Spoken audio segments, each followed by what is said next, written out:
Hello दोस्तों, स्वागत है आप सभी का अपने यूट्यूब चैनल पर जिसका नाम था एजुकेशन क्रिएटर चैनल। तो दोस्तों, आज हम लेकर आए आपके लिए क्लास 11 से संबंधित केमिस्ट्री के कुछ प्रश्न जो कि हैं कुंड का अधिकतम बहुलता का नियम और हाइजेन वर्ग का अनिश्चितता का सिद्धांत।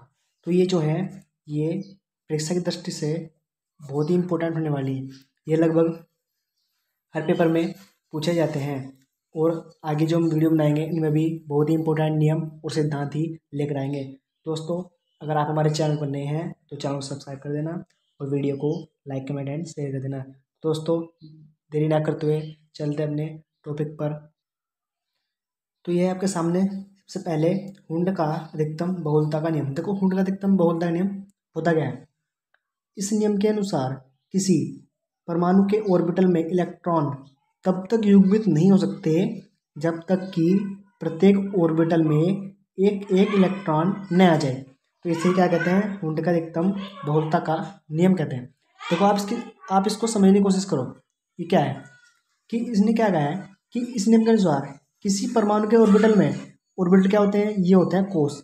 ठीक है, ये कोश है, ये ऑर्बिटल हो गए में इलेक्ट्रॉन तब तक युग्मित नहीं होने के। युग्मित का मतलब क्या है कि उनके जोड़े नहीं बनने गए। कब तक? जब तक कि प्रत्येक ऑर्बिटल में एक एक इलेक्ट्रॉन न आ जाए।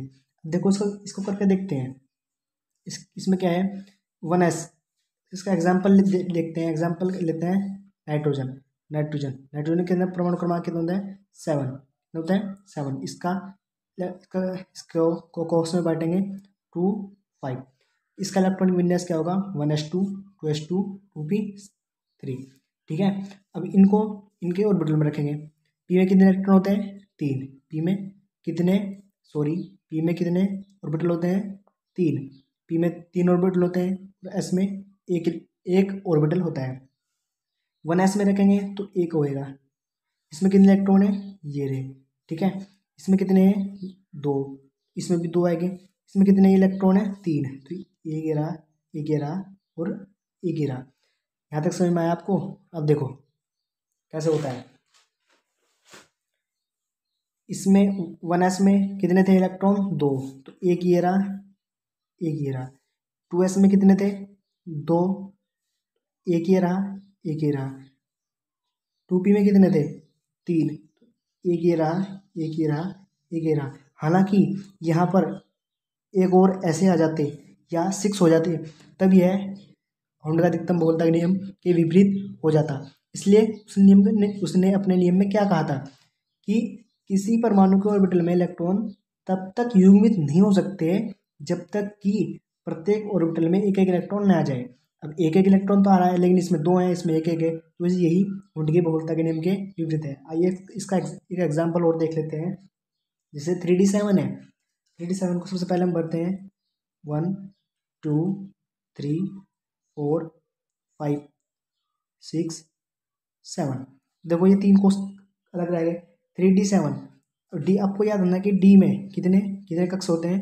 डी में जो होते हैं 5 ऑर्बिटल होते हैं, 5 कक्षक होते हैं। जो डी में होते हैं 5 कक्षक होते हैं। ठीक है, डी में क्या होते हैं? 5 कक्षक होते हैं। तो इसलिए इसमें 3d7 था इसका एग्जाम्पल। इसमें 1 2 3 4 5 6 और 7। ठीक है, जब हम इलेक्ट्रॉनों को इनमें ऑर्बिटल में भरते हैं तो शुरू से लेते हैं। ऐसा नहीं कि 1 2 कर दिया, नहीं, बाद में से कितने ही बच जाए तो 1 2 3 4 5 6 7। ठीक है, आई होप यह नियम आपको समझ आ गया। तो दोस्तों, चलते अपने नेक्स्ट सिद्धांत पर। दोस्तों, जो हमारा नेक्स्ट सिद्धांत है वह हाइजेन वर्ग का अनिश्चितता का सिद्धांत। क्या होता है? जो हाइजेन वर्ग थे उन्होंने अपने सिद्धांत क्या दिया कि इस नियम के अनुसार, ये सिद्धांत कह सकते हैं आप, किसी गतिशील कण की स्थिति तथा वेग दोनों को का एक साथ निर्धारण करना असंभव है। देखो, उसका कहने का आशय क्या है। उन्होंने कहा है कि किसी गतिशील कण की स्थिति हो सकती है तथा उसका वेग दोनों का एक साथ निर्धारण करना असंभव है। मान लें कोई वस्तु, कोई गतिशील कण है, उसकी स्थिति अलग है और उसका वेग अलग है, तो उनका निर्धारण एक साथ हम नहीं कर सकते। अर्थात उन्होंने क्या कहा है कि यदि किसी गतिशील कण की स्थिति के निर्धारण में अनिश्चितता डेल एक्स, ठीक है, अनिश्चितता डेल एक्स तथा इसके संवेग के निर्धारण में अनिश्चितता डेल पी संवेग को किस चीज़ से रिप्रेजेंट करते हैं, पी से। ठीक है, तो del x into del p बराबर एच अपन 4 पाई, जहाँ एच क्या है, एच क्या है प्लांक स्थिरांक। ठीक है, जो हाइजेनबर्ग का अनिश्चित सिद्धांत, बस आपको इतना ही लिखना है। अगर आपके पेपर में आ जाए तो सिर्फ आपको बस इतना ही लिखना है, ज़्यादा नहीं लिखना है। क्या, इस नियम के अनुसार किसी गतिशील कण की स्थिति तथा वेग दोनों का एक साथ यथार्थ निर्धारण करना असंभव है। ठीक है, यदि किसी इसका जो आप इसको थोड़ा सा न्यूमेरिकल टाइप में दे सकते हो, जैसे कि किसी गतिशील कण की स्थिति तथा स्थिति के निर्धारण में अनिश्चितता डेल एक्स है तथा उसके संवेग में निर्धारण की अनिश्चितता डेल पी है, तब इनके जो होगा, इनकी जो मल्टीप्लाई होगी वो एच अपन 4 पाई आएगी, जहाँ एच प्लांक स्थिरांक है। तो दोस्तों आई होप आप सभी को वीडियो अच्छी लगी होगी, तो वीडियो को लाइक कमेंट एंड शेयर करना। और आप हमें इस वीडियो कमेंट में बता सकते हैं कि आपको किस टॉपिक पर वीडियो चाहिए। धन्यवाद, मिलते हैं दोस्तों नेक्स्ट वीडियो में।